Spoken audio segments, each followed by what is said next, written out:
People think raising capital comes from luck, timing, and who you know. It doesn't. It comes from having a playbook.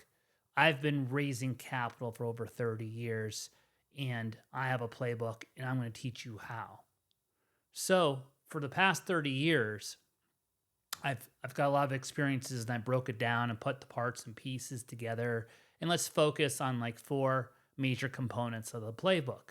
First, let's start talking about the pre-raise. You always want to be raising capital and putting your plans together before you need it. So a good thing to do is put a plan together about 6 months in advance. Next, after that, is really kind of think through who your investor is at the end of the day. What's their persona? What do they look like? I have 5 different investor types. I broke it down to 5 types, keeping it simple with the number 5. I'm going to break down those types for you, those categories, and we'll talk a little further about it. The third thing, which is very important, is yourself, the operator. What's your edge? What makes you different? And the fourth is the time element. How do you do it today? So I'm not going to talk to you about what I did 30 years ago in the 90s or early 2000s, or what I did during the pandemic, because that was a different day and time point in time we were in, but more what would you do today? How are you gonna raise capital today in this environment? So let's go with the first one, right? What do we do kind of pre-raise, right? How are we gonna put things together? It's important, right? At the end of the day, it's like you really want to be very concise with your words. When you talk to sophisticated people, you really want to have your shit together, really be concise, very articulate, really have your narrative down. So you really want to be good with your words. It's something that you might not think that's important, but you don't want to waste people's time. Too fluffy? Is it too direct? Not direct enough? I could help you with that. Is words do matter. The next thing is the track record, right? Because they're going to think, okay, what am I investing in? Be very concise there. Be straight to the point. And that's what's the track record? Have you done this before? So they're going to look at that. This is a little bit different about than who you are. It's like the track record of you and the team is, do you have experience doing this before? Because in today's environment, remember, it's a little different than before. We're teaching you how to modify your playbook to raise capital in today's environment. After that, it's kind of, hey, you really have to know your stuff, right? I call it KYS, not KYC, your customer. KYS, know your shit. So you're going to get asked a lot of questions. Just be prepared to have answers to those questions. First impressions matter. If there's too many uhs and ums, or if you haven't thought it through, you're going to break your credibility right away. First impressions matter dramatically when you're raising capital. If you're talking to sophisticated investors, they're looking at a lot of deals. You don't have the answers. They're going to move on to the next. You lose all credibility because you really want to know your shit with that. Again, then after that's your story, the emotion. Get the emotion out. What's your story? What makes you a little bit different than everyone else? And the last thing, which I think is very important, or some people might say it's the most important thing, is your conviction, your energy. Do you have that confidence? Are you exuding confidence? Because at the end of the day, they're not investing into this offering, this opportunity. They're investing in you. You have to be very good with your words, have convictions, be authentic, be yourself. If you're kind of quiet, a low talker, you might want to do some public speaking training. You have to talk with conviction at the end of the day. Have that confidence, ooze that confidence out, because that will make them have that confidence in the investment, having that confidence in you. So those are kind of like 5 basic things, but it's not that simple because how you deliver it, like, hey, I say how you deliver it. Well, if you're delivering it through like a CTA, if you're doing some marketing, if you're doing a deck, right? A lot of people send out the legal paperwork. There is compliance things. We could talk about that. Let's not worry about compliance. Compliance to me is not that hard. Just kind of think of it. You're just being transparent with people and being communicative with people and being honest with people. Compliance is kind of common sense. So it's basically right. And what you say has to be true and it has to kind of match the legal paperwork. It's not that big of a deal. But when you're first communicating, and I'll use the word communicating, whether you're talking, it's through like an email, it's through social media about the opportunity, be very direct and concise with your words. Be direct. What does this person benefit from? Is it a double-digit return? You're targeting double-digit returns. Is it collateralized? It's security. It's growth. It's a speculation. It's income. There's a lot of false advertisements out there. So you kind of have to watch yourself because people are using that as kind of, I don't call it clickbait, but as a magnet to get people to read an email. You have to kind of throttle that line carefully, but don't waste their time. Be authentic. Say, hey, I have a nice return for you or a good opportunity for you. I think it's going to yield this. Very easy to use historical numbers, right? And back it up with concise words about your investment. So sophisticated investors, when they see outside the box, the first thing they think is the red flag, right? Some people, the retail investor might think, oh, this is great, but really kind of sophisticated investors think, hey, it's a little bit above the normal. I'm not curious. I have a red flag going in. They might kind of dive a little deeper because they're more curious about what you're doing and not really curious about investing with you. So you have to watch out for that, throttle that line, be very careful there. The track record's important. If you've done it before, if you have a team that's done it before, in this market, it's a little different than the last market. The risk is out there. So people are a little weary. They've invested in a lot of friends, a lot of companies online. A lot of them kind of went south. So they really want to see that track record. So have you done this before?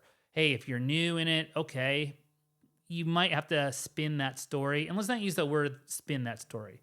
Let's use that word. You might have to articulate it a little differently. You might have to lead a little bit more with the opportunity, and the opportunity might have to be a very good yield with a very conservative risk element if you're a new operator. So in this market, you're going to have to switch it up, or let's call it and. I don't like using or too much. And you could go and find yourself maybe a partner who's got a little bit more experience, because there's always ways to kind of structure a deal. Remember, 30 years, I've structured deals when I was young. I've structured deals today. It's always moving all the time. People's perceptions are kind of the same. So if you follow my playbook, it's kind of the same thing. It's packaged a little bit differently. And then kind of really know your shit. Know when they ask you a question, you have an answer. I was just on the phone today about somebody about saying this, and we're going boom, boom, boom, down.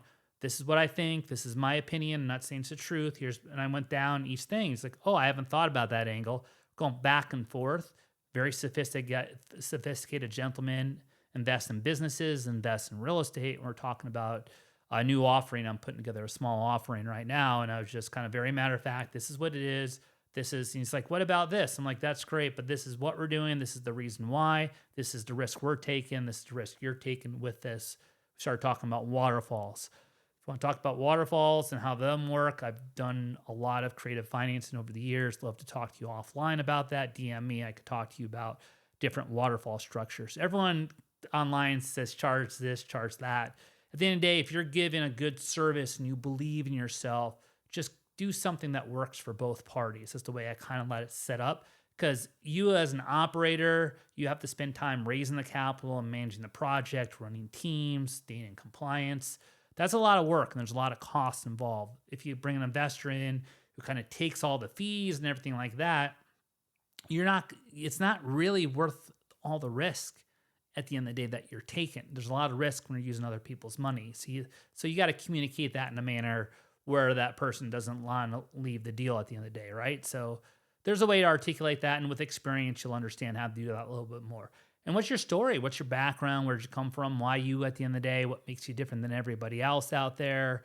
What is it? Tell me a little bit about you. Do you have what it takes? What is the story just not about you, but maybe what's the story about this specific opportunity that you're trying to solicit today? What is it? So love to hear a little bit about that. Everyone has their own story, and the story, don't go too far to the left with the story or too far to the right with the story. You kind of want to stay in the middle.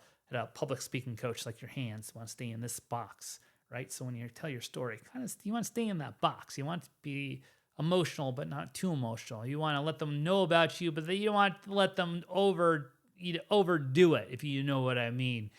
So you kind of want to stay in this kind of nice box, but you want to tell a good story. Something maybe, again, depends on the investor, and we could talk about that later. And then, lastly, the way you're talking and presenting it, the conviction, the sound of your voice, the confidence in it. Usually for me, later in life, people are just like, yeah, Craig, sign me up. I'm like, hey, hang on, I got to send the paperwork. You got to review the legal documents. You got to read the disclosures before you send the money over. You can get good at it, where I got really good at it. People are just trying to wire money over. I'm like, nope, you got to go through the paperwork. And that's a big thing, making sure you're in compliance. And fortunately for me, I built a platform out that has all that stuff. So when you go and you check out, you have to sign the paperwork, you have to review all the documents, sign the documents, and then it allows you to transact, which is pretty cool. You can just sign right there, connect your bank account, hit the button. I think it's great because everything's right there. And then afterwards, boom, it gets sent to you, and you have that, and you can log into that and see what you signed and everything too. So it's a great thing to do if you haven't used the platform before. Our platform, we're gonna start renting it out to other people because we have had that all built out. Best thing about it, all the docs, legal docs are on there. You got your marketing docs, your legal docs, everything kind of is concise. It flows with each other. It goes into, okay, signing it, then you go into the bank, hit the thing, sign it, boom, boom. You don't even have to go down to the bank to transact. I think the ease of use is a big deal for people at the end of the day. But again, you have the docs, you can download them and do what you like with them. Today is a little different world, right? We're in this highly compliant world, but I like to kind of be transparent, and whenever you want, you can just go and, you don't have to go through the whole process. You can download the documents and do what you want with them. So I want to kind of get back into, the what I was talking about, these parts here, and that's, hey, I was talking about pre-raise, what you have to do. You got to get your ducks in a row here. You want to practice. If you want, you can get a list of questions that might be thrown at you when you get to the kind of the part where, hey, you have to kind of know your shit, right? And you have to know your stuff. I say that's the logic part when they come in. Hey, logically, how does this investment work? And you have to have all those answers. Let's say you got someone on the phone. It's hard to get investors on the phone. We have to admit, today it's hard to get someone on the phone. You don't want to blow it. So you got to be able to keep them on the phone, get their interest. You don't want to lose interest. So you have to answer all their questions. It's not like, okay, I'm going to check with another member here. I'm going to check with my boss. I'm going to check with my partner. Hey, good thing I'm going to call my attorney up and figure that out. I don't really have an answer. Shit, you're not ready. So why don't you do that in the pre-raise process? Really kind of study that and see where you're at. See what your gaffes are. Practice it if you have a partner or a friend. I'm sure you have employees. You're not doing this alone to do that. Some of the things that I've just learned over the years. And so now we're talking about the other parts of it. Now, the investor types, I find, it's not what I find, it's what you find. But I've knocked it down to 5 different categories.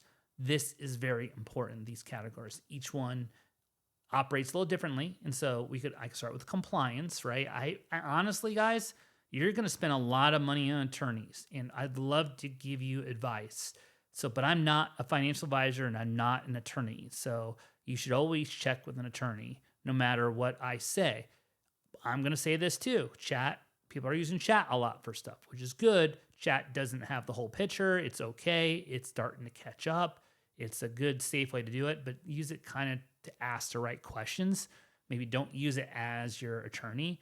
I always have to advise to use an attorney, and I'm going to advise how expensive they are. It's very expensive to use a good attorney. If you're going to use a top law firm, $3,000 an hour. I've used some of the top firms.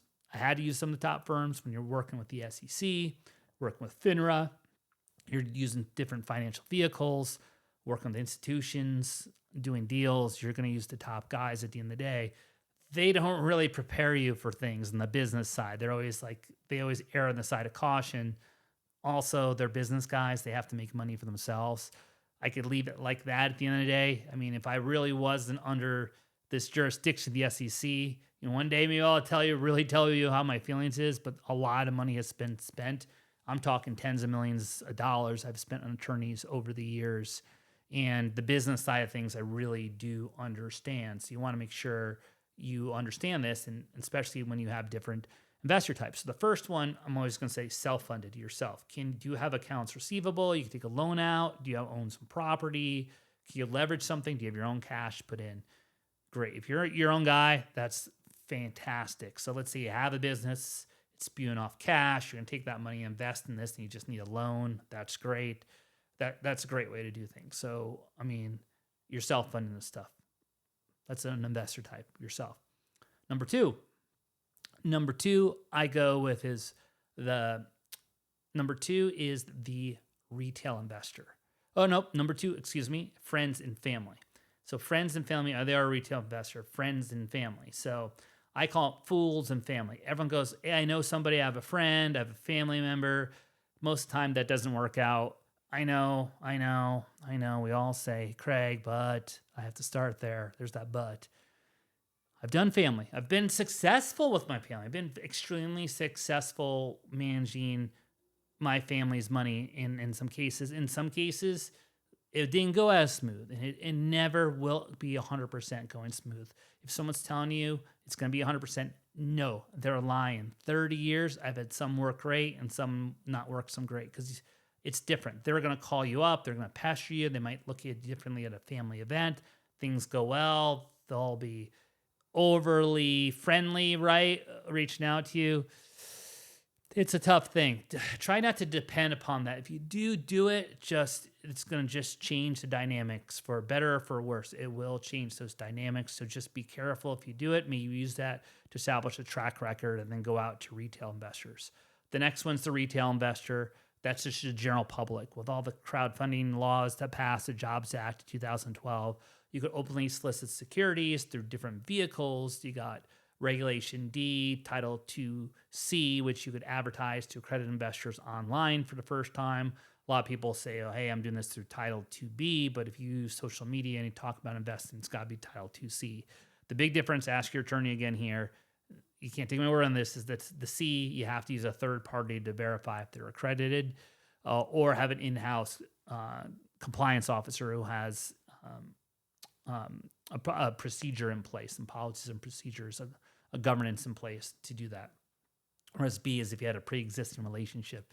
The guys who are doing B's and having a website and doing social media, the only reason you're not getting in trouble is because they're not going after you yet. They can just pick on you when you want.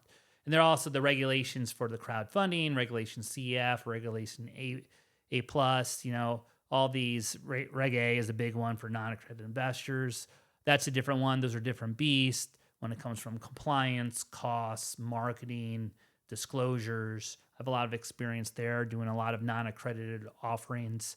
They're different. There's a different type of investor as well. So if you want to target them, hey, you know what? It's a different approach. So, you're taking a different approach. You're going to have to kind of have a different strategy. Again, different playbook.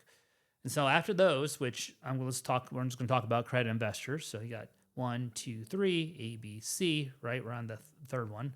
Fourth one, sophisticated investors, all accredited. These are people who are professional investors. You see them in a VC world as angel investors, seed investors. They have it in their title, right? They're professional real estate investors. There's a lot of guys go to real estate events. Usually have between $1 and $5 million. Most of the cases talking about individuals, high net worth individuals, and ultra high net worth individuals that fund projects and deals and loans and all that stuff. You might be able to find them online. They're more at your local investment clubs. And then you can find them, professional investors, a little different. And then number 5 are institutional investors. What I like to do is err on the side of most of this stuff to be at institutional quality. And then how I package it and put it together, that just depends on the audience, is how I speak to them. That'll be a little different. But really, you have the packaging all at the institutional level. And say an institutional person wants a 20-page document and they just want that 20-pager. So maybe on the retail level, maybe I'll still have the 20-pager, but maybe I have a 5-pager and a 1-pager. And maybe I'll have some more graphs and maybe the terms that are a little bit more sophisticated. Those terms will be defined somewhere with a glossary. It's really, for me, it's the packaging is just a little bit more. I have more stuff for retail investor, the institutional investor. And some people call it marketing. I call it communication, two differently. So do more 1-pagers, more like a 3-pager, maybe a 5-pager, shorter versions. And then I give them, they have as much detail. Everyone gets the same type of legal documents as well.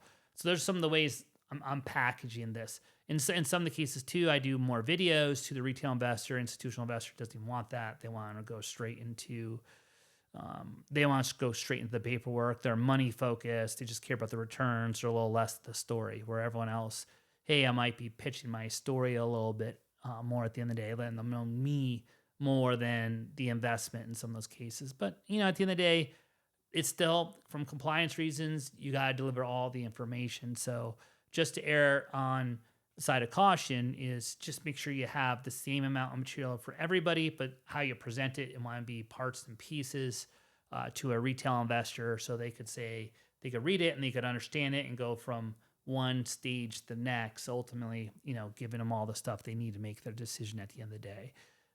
It's pretty easy, but it's complicated, right? It's complicated on one, let's figure out who your investor you're trying to target is, because if you're trying to solicit to them or market to them, where do they hang out? So you need that. Are they part of your network? How much money is going to cost? Do you have that? Do you have the connections there to do it? Do you have to find, is it cost effective to do that?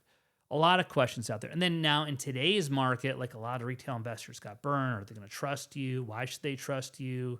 Is the cost higher? Are you doing ads? How you doing? Are you doing lists? So some things kind of help out. And who today to solicit or source that from? Am I going after executives? Am I going after doctors? Am I going after attorneys? Where's it coming? Athletes? Whatever that is, you got to choose what that is. So depending on who you choose, you want to put a marketing plan together, right? You want to make sure your compliance is based on, hey, maybe you want to go after non-accredited investors. Okay, what does that mean? How's the compliance work? How much stuff has to be reviewed by a compliance department? What's the cost involved, right? It's heavy on the cost side when you get more governed by some of these offerings that are for the unsophisticated investors, non-accredited investors. My point is, done a lot of the unsophisticated investors, the costs are extraordinarily high. And unless you really have some technology built in and maybe in-house counsel, it's not really worth it, because it's not just getting the customer, it's maintaining that customer over the years, and there's a cost involved with that. So the cost, you're like, okay, yeah, customer service, I got a chat bot. No, there's filing fees, and there's a lot of things with the governing agencies here that there's costs involved, which no one tells you up front. So that's some things about my experience where, every year you want to extend this one offering. And just, this is kind of, I don't have the exact numbers here. Well, it's another 80 grand, Craig. You got to file this form. It's got to be approved or qualified. There's different words that these governing agencies use. They try to trip you up on words. Do you believe it? If they use qualified or approved, two different words, right? But they trip you up on the words. You got to use the right words. If you're communicating the words yourself and you're selling the investment, which is in some cases security, most cases it is, you got to make sure you use the right words, because then you could be out of compliance. So it's a lot. It's a lot of stuff. And I could walk you through all these things, because we all think it's hard. I know a guy with money he ain't gonna put together, but you got to know all these little pieces that come with it at the end of the day. That's where I love technology when it comes in. Sometimes less than human speaks, the better, and have your technology do it. But hey, the costs involved, how am I going to find them? Who am I targeting? What am I disclosing? Right? And how to do it depends on the audience. And I'm just, again, saying, hey, a retail investor, good to start with these 1-pagers, 3-pagers, 5-pagers. Ultimately, let's say the official, like legal docs, 50 pages. Let them know, hey, this is how it works. Just be transparent. If you're interested, this is how the investment works, and have this FAQs there. This is what happens after the investment. Just ask them questions. FAQs is always good. It's always good asking questions to their experience. Have they done this before? Sophisticated investors, institutional investors have done it before. They're going to ask you the questions up front. Some unsophisticated investors haven't. So you're going to have to provide that information, or at least give them guidance to get those questions answered. But those are just kind of some of the things that I'll walk you through. And, where that is the investor type, very important to choose your investor type wisely. Honestly, I'd go straight accredited investors, Reg D, Title 2C. I'd do a mixture of retail and professional investors. And I like that. Some professional investors, sometimes there's more speed involved. Retail is great too. So, hey, I did an ad, got a group of doctors, or maybe I got a guy who's, a lot of times you get people who've owned a company and they sold the company. Someone did a startup, sold the startup. Someone who's in real estate has a lot of properties. They don't want to do it anymore. They just want to put money into a project, right? And that's kind of retail, right? Because they really haven't done it before. And then, more the professionals, guys who kind of do it for a living, and they're kind of doing it. And got a couple things I'm going to say later on, but you get this group together, You find out, okay, maybe where you guys kind of have a similar, let's say, I don't want to say background, but interest that overlaps. So that's where the story comes in. So how you guys similar to get that communication going and get that little trust going. And as long as you're honest and authentic with all that stuff, that is a good way to kind of, I think that's where you should focus. So, had a friend of mine, and, if he's listening to this, and I know, like, hey, he's very successful guy, and he's a real estate entrepreneur. And I think he was big into, I think earlier on he was doing something to do with the martial arts. And I'm like, hey, you should go, all the guys own all the martial art kind of studios across the US, and they're all business owners. Go to successful ones first, right? The guys who are making money, see if they want to be investors for you. You got kind of that common background right there. It's like, hey, you started out like them. You got this bond here. They're making money. They want to put their money to use. They know what they're doing for a living. They have that skill, and they know what you did before. Maybe there's a bond there where you could talk to them. Hey, take some of your cash flow and stick it in these investments to give them a nice return. So that's an example of having some commonality there and differentiality for yourself if you're raising capital, which I think is a very key to being successful with this. Then again, right, and we're talking about success in today's market. The last thing, the third thing here is about you, something about yourself. What makes you, right? What makes you someone they should trust? What if you're younger and don't have all this experience? Well, I was young at a point in time. I didn't have experience, and I was able to raise capital. So how did I do it? Well, for me, it was, I really kind of came from this background where I've always worked hard. And by always working hard, even when I did things I didn't like, I worked hard and I did them well, and I got noticed. And so that's where kind of my edge first started coming in. And it's this book I read a long time ago from Don Miguel Ruiz. And it says, I think the 4 things, it's called the 4 agreements. Don't take anything personally. Don't make any assumptions. It's like, I remember, it's always do your best. Forget the 4th one. Don't take anything personally. Don't make assumptions. Always do your best. I forget the 4th one. But those are 3 of the 4 agreements there. And it's like the one that hung on to me was, oh yeah, be truthful with your word. Always be honest. That's very easy. I'm very authentic. And so, and always do your best. And so it didn't really stick at that point in time, but that's how I got noticed. I was kind of an honest guy, and I was always doing my best, and I got noticed by people, and they kind of, okay, I'm going to teach you this stuff. And then all of a sudden the money came from those guys in the beginning. So if you're young, right, and you just, it's about your character and how you hold yourself and present yourself, is very, very important. And then you start establishing a track record, right? Use that track record. Hey, if you've had things, you've lost money, it's not about losing money. It's about communicating what you did in those time periods. So markets go up, they go down. Sometimes it's not everyone's like, oh, well, the operator should have known this. A lot of people didn't know what happened in this market. A lot of people did the same thing. Everybody was doing the same thing. Everyone had businesses run. Everyone was increasing staff. Everyone had bills to pay. Most people aren't a 2 to 3 person operation. They're going 50 to 100. They want to scale. They want to grow businesses. Markets change.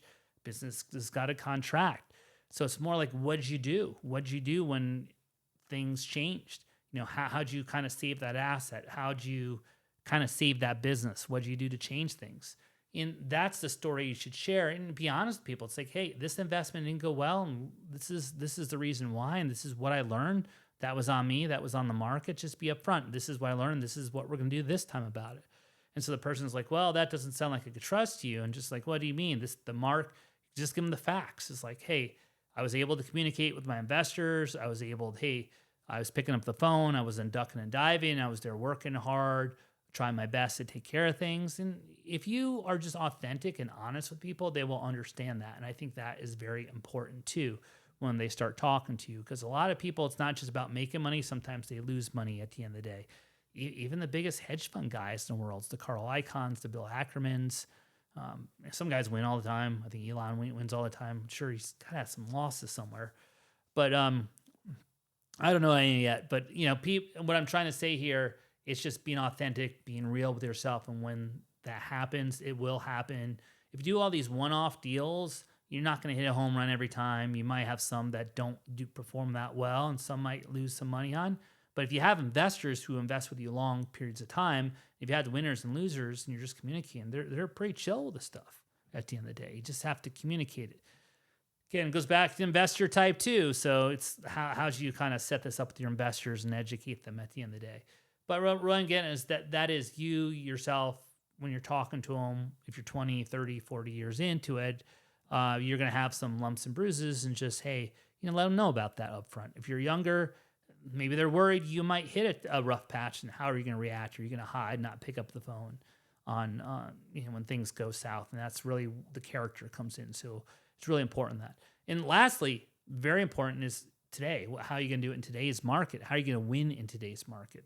So today's market's different. It's not like how it used to be. So where are you going to go? You're going to raise capital the same way that people did 2, 3, 4, 5 years ago. You're going to target the same people. Something's wrong. That's not going to work. So how are you going to do it? You want to win today, right? How do I do it today, Craig? How do I raise capital today? I'm giving you a playbook, right? I'm showing you, hey, what you got to do, what you got to prepare. I'm telling you, you got to go out and find your investor type. We're talking 1, 2, 3, 4, 5 there. Yourself, friends and family, which I'm not against, right? A retail investor, a sophisticated investor, and then an institutional investor. And compliance gets a little bit really, and then the retail investor is probably the most compliant one, right? So you really have to have your ducks in a row there. Probably easiest one to find. At the same time, who are you going to target, right? So it's easy to find people online, is it? Because the people who were online before buying online, these guys, everyone's buying online 2020 to 2023. So if everyone online, they bought in 90% of those investments once downhill, 90% of your online buyers had a negative experience, and you have to overcome their experience, and you have to come over maybe someone else as not a good operator. So how do you do it? Well, one is like, okay, we got to think through who today, out of the people who are online buying today, what's their history? Have they done this before? Do they have a friend who did it before? You have to ask questions. Who today is actually making money? Did someone do this and they got a bonus and they're going to stick all their money into an investment? Now, hold on. You got to that's another question. That's investor suitability.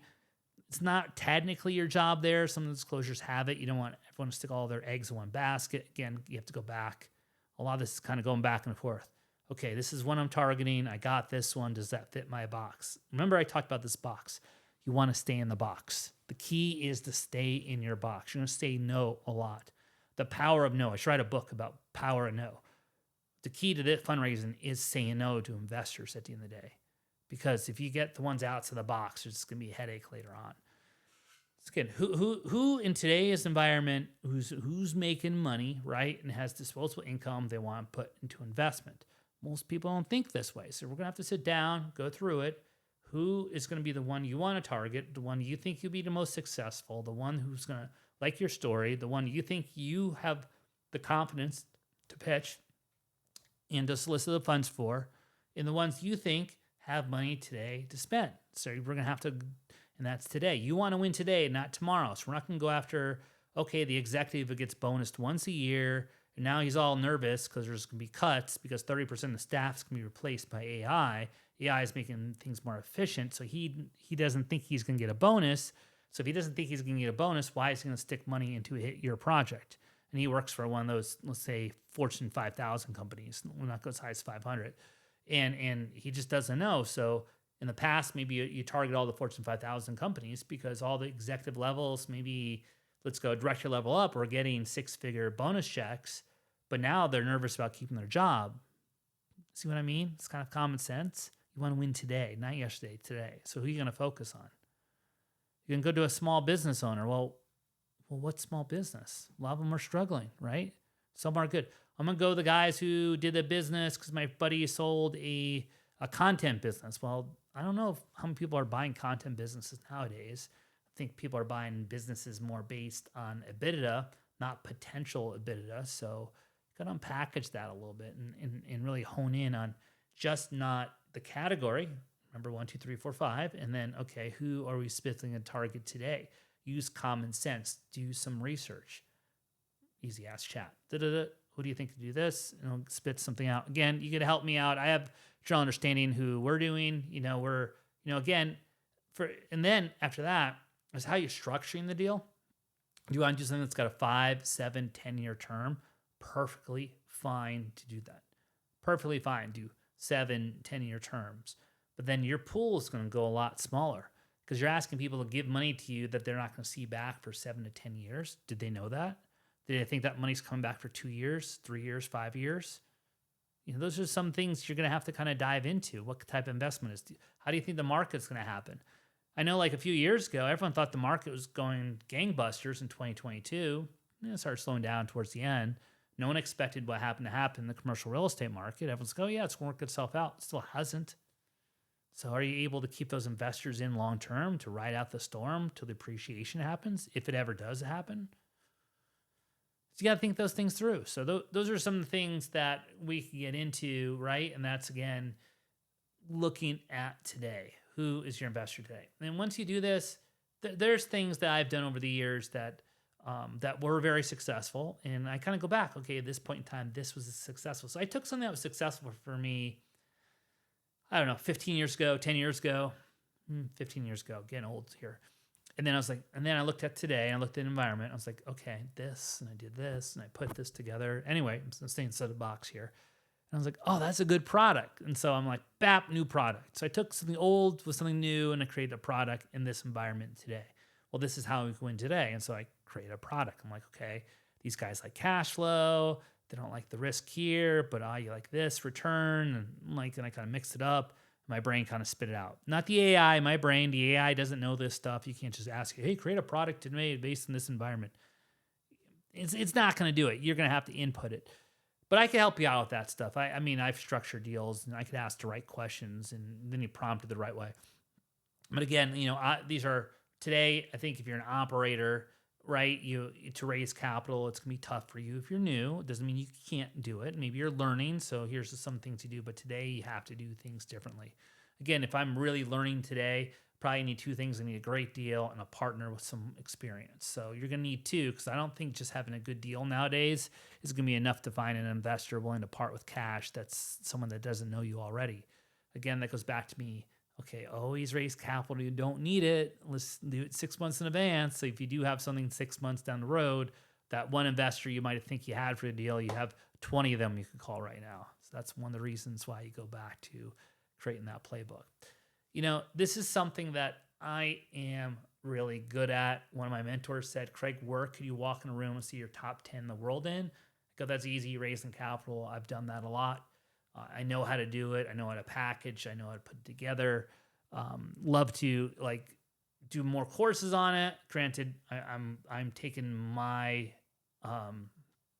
my expertise and building out. I love technology, guys. So I'm really diving into AI, and I'm fascinated by it, and trying to make efficiencies around my own business. I'm like, ooh, that's pretty cool. That's pretty cool. That's every day. I'm like, this is pretty cool. And I'm like, okay, maybe I could sell this as something. So, that's kind of working on behind the scenes. I'm working some technology so that I could give to you guys. Eventually, you can use my stuff because I've been through it all. I know what questions you're going to get. I know what compliance you have to do, filings and all that stuff. Kind of help people out with my experiences from the heartaches. Not just from an investment reporting point of view, just the full menu of choices and things here. And I'm working on that for everyone that incorporates AI in it, so it makes it easy for you to use. Lately, they've been talking a lot about how do you move off of one platform to the next, and that's a business in itself. So is it a business in itself? I don't know. I'm going to have to add that element. Like, okay, if you switch from this platform to my platform, does it automatically do it? Because I'm not sure if those of you have done that. You're switching platforms and transferring that data. It's not the easiest thing or the funnest thing to do. You got your what do we call it? You got your data integrity. You got your data enrichment. You got your data refinery, data enhancement, right? So there's a lot of words to talk about your data, but your data integrity, right? You want to have your data, you want to have clean data when you bring it over. So that's always a hard thing to do, is transfer that data. and make sure that data is cleansed right. So, the tools could use that data immediately. Last thing you want to do is have like people call it dirty data, unorganized data, whatever that is. But it's just, you're going to have to go through incomplete data. I just think it's dynamic in nature. So it's always has to be kind of being enriched because people move jobs, change email, change phone numbers. Their income goes up and down. Their savings goes up and down. So if you have this data from 2 years ago, it changes. And so how do you do it? And I think there's a lot of guardrails out there too, because a lot of people charge a lot of money for it. So if you have that, it's important to kind of aggregate that and make sure it's being updated in real time to the best of your ability. So we're working on that as well. So anyway, raising capital, that's important because that ties into your customer, right? Because if your customer falls out of the income requirements or the net worth requirements, you're not your prospect anymore. And so that's something you should know how to deal with. And you don't want to ignore that person because remember, everyone who you want to treat everyone fairly, everyone the same here because people are watching you. They'll watch how you treat people. Doesn't mean you have to give them extra attention. You just give them professionalism. You need to have your guardrails too because people will watch how you handle yourself. Not necessarily like if you're going to call this person back 10 times in one day, just how you're going to handle that stuff in that situation. So again, most people think raising capital comes from luck, timing, or who you know. No, it comes from having a playbook. It's really about preparing. Number one, it's kind of the pre-raise stage. Number two is making sure you're choosing the appropriate investor type in your plan. You have a plan around it. Number three, what's your edge, the operator's edge. Number four, what are you doing today? Today is a little different than the past. So capital is still moving around in today's markets. It's flowing. It's coming in, right? It's a lot of the institutions have it. You're hearing stuff. People are investing. People are investing money in AI-based companies. There's guys who manage money. They have to place money. There's people who are making money. They have to put their money somewhere. People looking at, and we're talking about ultra high net worth and net worth. Let's get rid of those terms. Who's making money today who doesn't want to keep it in a savings account or check-ins account and wants to deploy it into some assets? Who's making money who wants to stick their money in private markets and alternative investments? Who's making money today who wants to make money, maybe be a business partner and take a little chance out there? There is always people who want to make money. There is people out there. You need to find out who they are today. You need to find out who's being successful raising capital, the avenues they're taking. Talk to me. I've done it through different market cycles. We're raising capital on a phone call today with somebody who's having an exit of one of their businesses and they want to place their capital somewhere. They have a lot of money and they're selling an asset and they want to put it somewhere, right? So sometimes a little bit later in life, you want to see things, maybe people 50s, 60s, some cases they're younger. You got to kind of, each one's a little bit different. There's another element to add the age, what their expectations are. Having open conversations is always good. Compliance is a big thing. The best thing to do is ask questions, ask them their goals, their experience, what they're looking into, what their risk, or they want income, growth, speculation. What's your investment like? Do some research on your own investments. Like, what is it? Do you really know what it is at the end of the day? A lot of stuff in real estate, people are saying, hey, this is income oriented. It's income oriented with a twist. You're presenting it as income. It's speculation. A lot of the stuff I've realized about real estate, it's more speculative in nature than income producing. So you need to say this has risk to it. It's speculative. Oh, it's going to produce income. Well, if you do X, Y, Z, let's say you do A, B, C, D, E, F, G, H, I, then it will produce income. Well, that's a lot of things. And oh my God, a tornado came, right? A tornado came. We had a property once. We had a fire. It was in Texas. There was a snowstorm. So we had frozen pipes, which caused a flood. And then I think there was something with one of the tenants. There was not a good thing. Let's just say something happened with the police, right? It wasn't good. And I'm like, Jesus. I mean, usually you have one of those things and it's tough to manage the asset. We had three of them. The pre-pandemic, right? This is pre-pandemic. So you throw the pandemic at top, it's like, oh my God, that's four. But three is it's the trinity of things that could go wrong, right? A lot of environmental stuff, fire, and there's a thing called acts of God, which is force majeure. Those are like hurricanes, tornadoes, storms, right? And then you have stuff that you have to do with political reasons, like governance in those areas. There's things that might happen. For those of you who's looking, you might factor in some tax credits to buy a particular asset, and then the local governments change the tax code, and your numbers are upside down. Or there's a geopolitical event with a war going on that makes the construction costs go up. Maybe like oil goes up because of some war that's happening in the Middle East. Not sure if that's happening lately or not, right? And all those things are outside of control because they're kind of considered acts of God. That's not fraud. That's not you're a bad operator. Those are things that happen. But those are things that you need to have that edge to kind of understand how to rework things. You're going to have to rework your pro forma. Okay, how do I shave some cost? Maybe you shave some fees out there. If you shave some fees, how do you feed your staff? So you have to cut down some staff. Okay, maybe I have to redo my exit. Maybe I extend an extra year. I got to call up my investors. Did I set up my legal docs to do that? My legal docs say this is darn. So it's not my lender. My lender might be okay. My lender might like, you know what? You got 30 year. You're good. Then you're looking at your LPs and like, oh, you told these guys to get their money back in 2 years. You wrote your docs wrong. Do you write it with specific extensions that due to extraneous variances? You could put in there due to force majeure, and then if you put that in there, maybe you put there you decide what that means, because if you don't, someone else's attorney might be creative and say, hey, I believe it means this. You might have to define what that is. The more detailed, the better.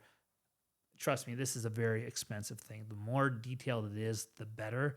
But you're going to pay a guy like $10,000 to tell you that one statement. So the better that, or it's or something very at the discretion of the manager of this fund. He can extend this to an unlimited amount of time as long as it's in the best interest of all constituents to maximize the return of this investment, right? Something like that, right? And I'm not an expert here, so don't take this as legal advice, but ask your counsel.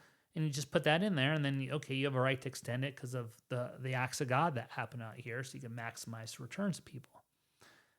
All right, now you have to make sure you have the right LPs, that they weren't like timing that money with a wedding gift or time that money for someone's college, right? You gotta match that together. You have to ask those questions. Micro investors, I mean, I think that's cool if you're a micro investor, right? But they shouldn't really worry about the loss. Actually, micro investors worry more about the loss, believe it or not. The sophisticated investors worry less. I don't know why that is, but that's the way it is. It's like, you kidding me? Because anyone can make a commission check today for $10,000. So if someone's investing a little bit, I mean, if you're a micro investor, it's more maybe just play the crypto game or stock market if you really want that 100x. But again, you got to kind of match that appropriately with things. So, I'm just talking about kind of structuring deals, and I like it. I like doing that and seeing what things happen. And going back to that asset we had, I think we ended up with like a 9% return pre-pandemic. Now it'd be like a 40% return if we kept it. But all those things happened. And why did we exit early again? I think we exited early. It was pre-pandemic because we didn't expect it to explode as much as it did. And a little bit the LPs. We had a couple of LPs in the deal. I think they wanted a quick turnaround. And it was very early for us. We got to redeploy the capital. So that was something that we were interested in doing, redeploying that capital as well, which would kind of compound the returns. That was something, I think we compounded the return. Don't quote me on that one. I'm not sure exactly where that went, but the LPs got out of it. They made a decent return on something that could have been a catastrophe. I mean, I've had losses too. I'm younger in my career. I lost a lot when I was young, and that hits you hard when you're like 23 years old. I remember I did some like day trade at some guy on the red Ferrari that I thought was really cool. Said I should trade this stock. I did and made zero, lost all my money. I think he got another Ferrari the next week. What was his name? Blonde hair guy. Wish I remembered his name. I'd say his name right now. Another real estate deal. Brian. God, I forgot his name too. This one's more. There's 25,000 plus rolling my commission into it. It's supposed to be some development deal.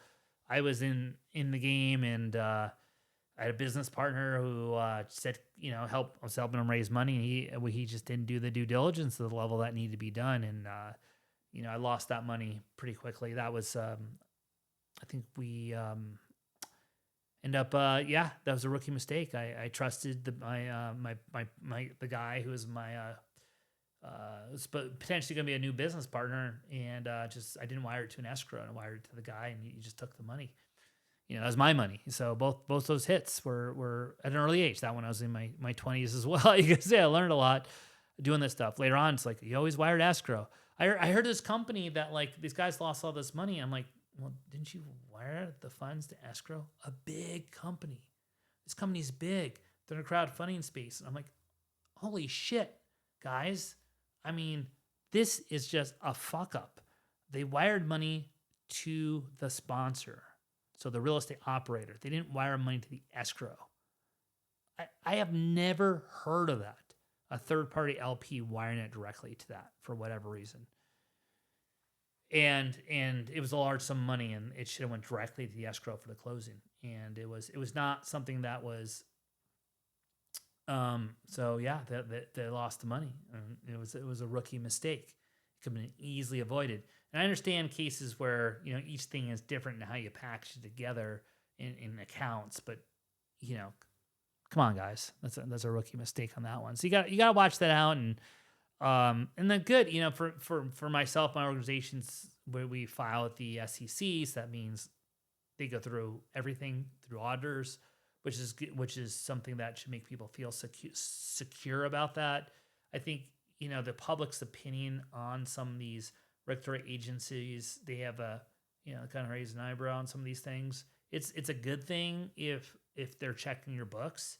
So you should welcome them checking your books. So when their audits should be done to companies, rolling audits, the expenses, that's another story. Just the attorney costs are outrageous. So I think we got to amend that, but they should have transparency. We have blockchain here, right? There's got to be a way where there's transparency that's automated. They could just review stuff in real time, stick AI on it. So, someone's a good operator. Anyone raising money should have those eyes on them.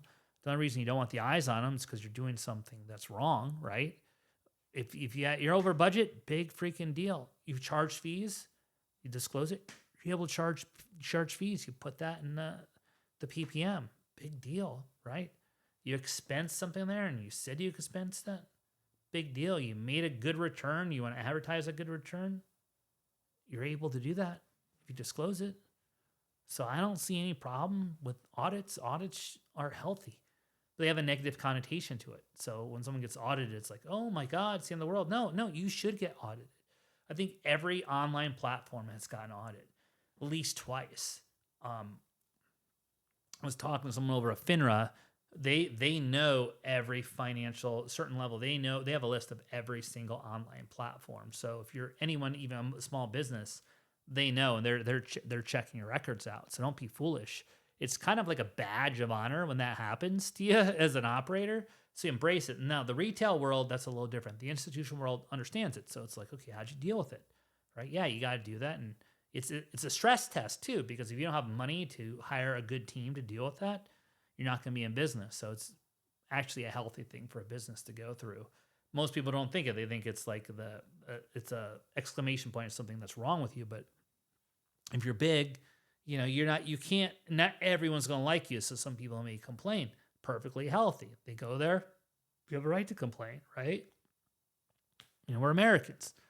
Freedom of speech. You could say whatever you want. We're not going to all agree. Again, being authentic, you might piss people off. So they might disagree with you, and they might go with them. And that's okay, as long as you didn't do anything wrong. If you disclose things, people are signing it. You're communicating to them. You have evidence of that communication. And that's fine. It's all fine at the end of the day. So, roll back to my experience for 30 years. It's just more transparency, being authentic, educating. Again, that 6-month period before you actually need that capital, you start that with a playbook. That's where all your education comes in. You could do blogs, you could do newsletters, you could do whatever you want. You could educate the hell out of them. So when they do eventually invest, they know everything, right?